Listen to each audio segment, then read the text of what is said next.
Hello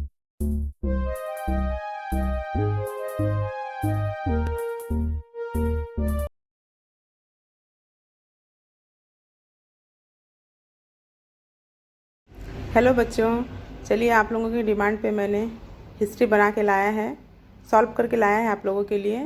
जो 3 marks के question है, जिसे मैंने पहले वीडियो में 10 क्वेश्चन दे दिया है सॉल्व करके, उसके आगे का मैं लेकर आई हूँ। 11 से लेकर 13 नंबर तक का सॉल्व हो चुका है मेरा। तो चलिए, थोड़ा लेट हो जाता है लेकिन मैं आप लोगों की डिमांड पूरी करने की कोशिश करती हूँ। तो आप लोग भी लाइक, सब्सक्राइब और शेयर कीजिए ज़्यादा से ज़्यादा अपने फ्रेंड्स में, ताकि मैं बहुत जल्दी जल्दी वीडियो डाल सकूं, मुझे अच्छा लगे वीडियो डालने में। तो चलिए स्टार्ट करते हैं। 11वां नंबर क्वेश्चन है, ऋग्वेदिक काल में पुलिस का क्या कार्य था?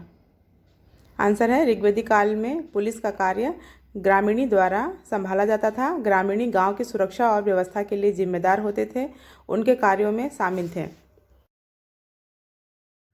गांव की सुरक्षा और रक्षा करना, अपराधों को रोकना और अपराधियों को पकड़ना, विवादों का निपटारा करना और न्याय प्रदान करना, गांव के नियमों और कानूनों का पालन सुनिश्चित करना।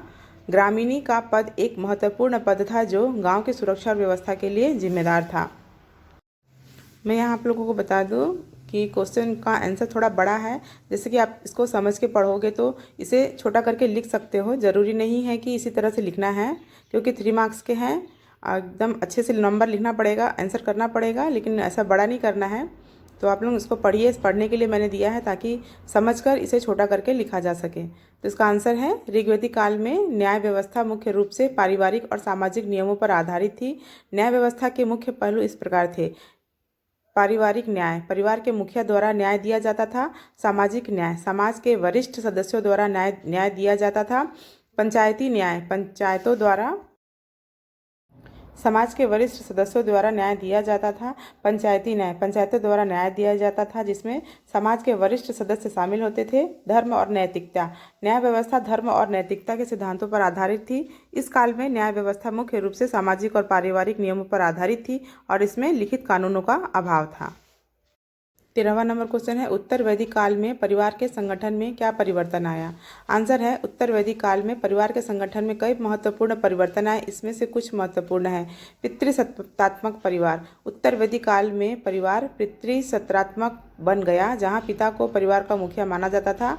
एक पत्नी विवाह, उत्तर वैदिक काल में एक पत्नी विवाह की प्रथा आम हो गई, जिसमें एक पुरुष केवल एक ही पत्नी से विवाह कर सकता था। संयुक्त परिवार, उत्तर वैदिक काल में संयुक्त परिवार की प्रथा आम हो गई, जिसमें कई पीढ़ियों के लोग एक ही घर में रहते थे। और महिलाओं की स्थिति में परिवर्तन, उत्तर वैदिक काल में महिलाओं की स्थिति में परिवर्तन आया, जिससे उन्हें अधिक अधिकार और सम्मान प्राप्त हुआ। अगला है 14वां नंबर क्वेश्चन, उत्तर वैदिक काल में सभा समिति के स्वरूप में क्या बदलाव आया? आंसर है, उत्तर वैदिक काल में सभा और समिति के स्वरूप में निम्नलिखित बदलाव आए। सभा का महत्व कम हो गया और समिति का महत्व बढ़ गया। समिति में केवल कुलीन और अमीर लोगों को ही जगह मिली। सभा और समिति के कार्यों में विभाजन हो गया।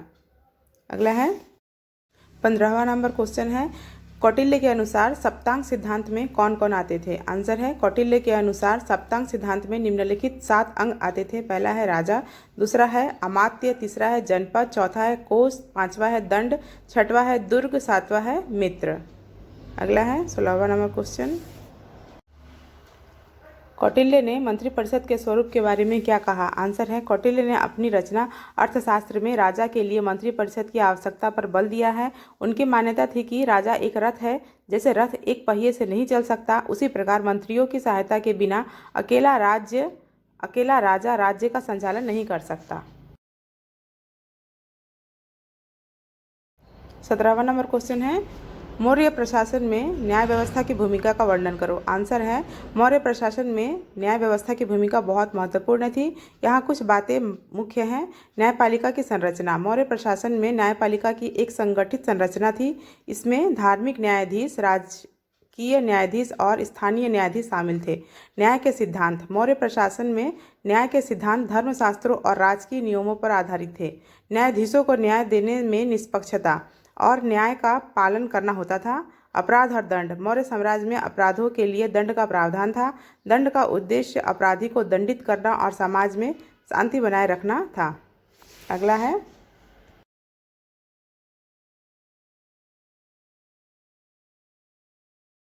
18वां नंबर क्वेश्चन है मौर्य प्रशासन के गुप्तचर विभाग के कार्यों का उल्लेख करें। आंसर है मौर्य प्रशासन के गुप्तचर विभाग के कार्यों में शामिल थे राज्य की सुरक्षा और गोपनीयता की देखभाल करना, विदेशी और घरेलू दोनों प्रकार के खतरों की जानकारी इकट्ठा करना, राज्य के भीतर और बाहर की गतिविधियों पर नजर रखना, राजा को सलाह देना और उनकी सुरक्षा के लिए काम करना, अपराधों का पता लगाना और उनके खिलाफ कार्यवाही करना, राज्य के नागरिकों की शिकायतों का निपटारा करना। ये कार्य मौर्य प्रशासन के गुप्तचर विभाग द्वारा संचालित किए जाते थे। 19वां नंबर क्वेश्चन है मौर्य साम्राज्य के सैन्य विभाग के बारे में बताओ। मौर्य साम्राज्य के सैन्य विभाग के मुख्य पहलू हैं सेनापति। सेनापति सैन्य विभाग का मुखिया था। चतुरंगिनी सेना। मौर्य सेना में 4 अंग थे, पैदल सेना, घुड़सवार सेना, रथ सेना और हाथी सेना। सैनिकों का वर्गीकरण। सैनिकों को उनकी योग्यता के अनुभव के आधार पर वर्गीकृत किया जाता था। सैन्य प्रशिक्षण। सैनिकों को नियमित प्रशिक्षण दिया जाता था। युद्ध रणनीति। मौर्य सेना की युद्ध रणनीति में गुप्तचरों का उपयोग, दुश्मन की कमजोरियों का पता लगाना और अचानक हमला करना शामिल था। 20वां नंबर है दिल्ली सल्तनत काल में उलेमा का कार्य क्या था। आंसर है दिल्ली सल्तनत काल में उलेमा का मुख्य कार्य इस्लामी कानून, धर्मशास्त्र और दर्शन के अध्ययन और व्याख्या में विशेषता रखना था। वे धार्मिक संस्थानों में शिक्षित किए जाते थे और इस्लामी समाज में महत्वपूर्ण भूमिका निभाते थे। 21वां नंबर क्वेश्चन है रोमन साम्राज्य की राजनीतिक संगठन का वर्णन करो।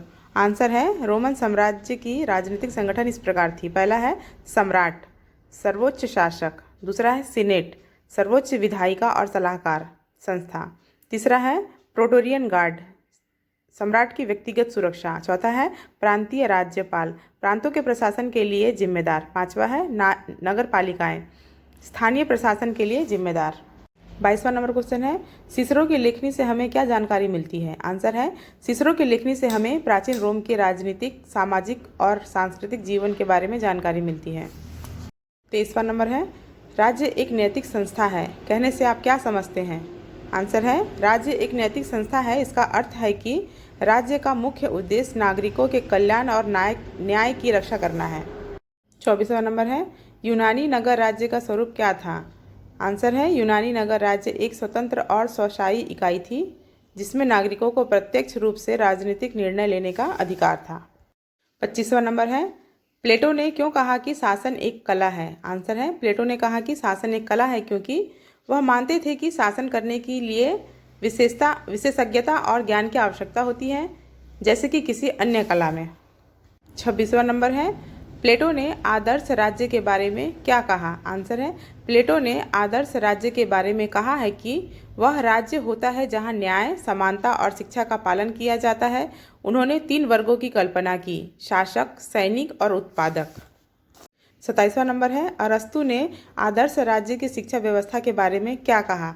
आंसर है अरस्तु ने आदर्श राज्य की शिक्षा व्यवस्था के बारे में कहा है कि शिक्षा राज्य द्वारा नियंत्रित और वित्त पोषित होनी चाहिए। उन्होंने शिक्षा को 3 चरणों में विभाजित किया, शारीरिक शिक्षा, नैतिक शिक्षा और बौद्धिक शिक्षा। 28वां नंबर है अरस्तु के अनुसार राज्य की सामाजिक संरचना किस प्रकार की होनी चाहिए। आंसर है अरस्तु के अनुसार राज्य की सामाजिक संरचना में 3 वर्ग होने चाहिए। पहला है शासक वर्ग, दूसरा सैनिक वर्ग, तीसरा उत्पादक वर्ग। इन 3 वर्गों के बीच संतुलन और सहयोग होना बहुत जरूरी है। 29वां नंबर है पर्शियन क्षत्रपों का महत्व क्या था। आंसर है पर्शियन क्षत्रपों का महत्व यह था कि वे पर्शियन साम्राज्य के प्रशासनिक प्रमुख थे और राज्य के विभिन्न प्रांतों में शासन और प्रशासन की जिम्मेदारी संभालते थे। तो बच्चों ये कंप्लीट होते हैं 3 मार्क्स के। 30 नंबर क्वेश्चन का आंसर मैंने नहीं दिया है, थोड़ा सा मिस्टेक हो रहा है उसमें आंसर बनाने में, तो इसका मैं अभी नहीं दे पा रही हूँ। अगर हो सके तो मैं बाद में देने की कोशिश करूँगी। तो आप लोग कमेंट कीजिए आप कौन से सब्जेक्ट पे चाहिए और ज़्यादा से ज़्यादा शेयर कीजिए, लाइक कीजिए, सब्सक्राइब कीजिए मेरे चैनल को, ताकि मैं बहुत सारे वीडियो इस तरह के डाल सकूँ। आप लोगों को पढ़ने में कितनी मदद हो रही है वो भी बताइए मुझे, कितना सपोर्ट कर रहा है मेरा ये डालना, क्वेश्चन आंसर सॉल्व करके देना, आप लोग कितना पसंद कर रहे हो कमेंट के ज़रिए मुझे बताइएगा प्लीज़। और चलिए मिलते हैं अगले वीडियो में। Thank you.